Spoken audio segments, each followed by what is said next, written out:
Lagay ng ekonomiya, kalakalan, negosyo at iba pa. Atin ang alamin dito sa Ang Pilipinas Ngayon. Magandang araw, narito na po ang Balitang Business. Inaasahan ng Fitch Ratings na magiging pinakamabilis na lumalagong ekonomiya ang Pilipinas sa Timog Silangang Asya ngayong taon. Ipinakita sa datos ng Asia Pacific Sovereign's Credit Outlook for February ng Fitch Ratings na ang Gross Domestic Product o GDP ng Pilipinas ay inaasahang lalago sa 6.4% ngayong taon. Ito ang pinakamabilis sa Timog Silangang Asya, nangunguna pa sa Vietnam na may 6.3%, Indonesia sa 5%, Malaysia sa 4.2% at Singapore sa 2.3%. Ayon sa Fitch Ratings, ang GDP ng Pilipinas ay malamang na mananatili sa 6% pataas sa mga susunod na taon. Ang pagtansya ng Fitch Ratings ay medyo mababa sa inaasahan ng gobyerno sa 6.5 hanggang 7.5% ngayong taon. Lumago ang ekonomiya ng Pilipinas sa 5.6% nitong 2023, mas mabagal kumpara sa 7.6% noong 2022 at kapos sa inaasahan ng gobyerno na 6 hanggang 7% para sa buong taon. Ilalabas ng Philippine Statistics Authority o PSA ang datos ng GDP para sa first quarter ng taon ito sa Mayo 9.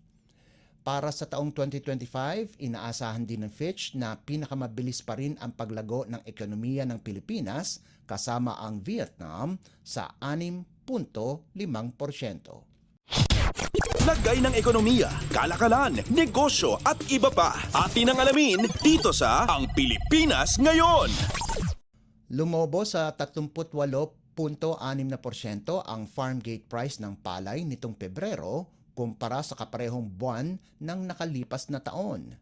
Ayon sa datos ng Philippine Statistics Authority o PSA, ang average farm gate price ng unmilled rice ay umabot sa 25 piso at 21 sentimo kada kilo nitong Pebrero 2024 kumpara sa 18 piso at 19 na sentimo kada kilo na naitala noong Pebrero taong 2023.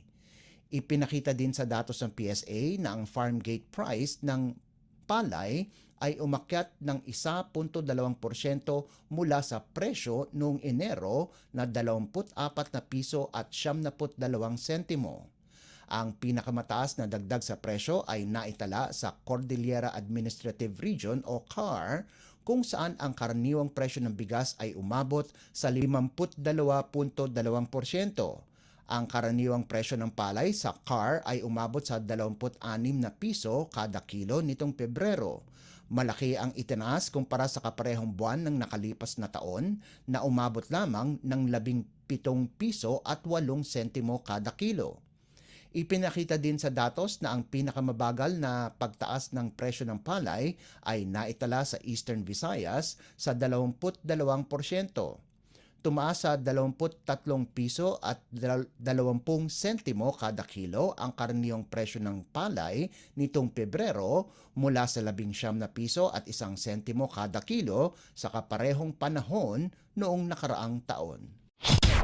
Lagay ng ekonomiya, kalakalan, negosyo at iba pa. Atin ang alamin dito sa Ang Pilipinas Ngayon. Inanunsyo ng Department of Transportation o DOTR na ititigil ang operasyon ng Metro Rail Transit Line 3 o MRT3 para sa kanilang taunang maintenance tuwing sumasapit ng Semana Santa. Ayon sa DOTR, mula Huwebes Santo, Marso 28 hanggang Linggo ng Pagkabuhay o Marso 31 ay suspendido ang operasyon ng MRT3.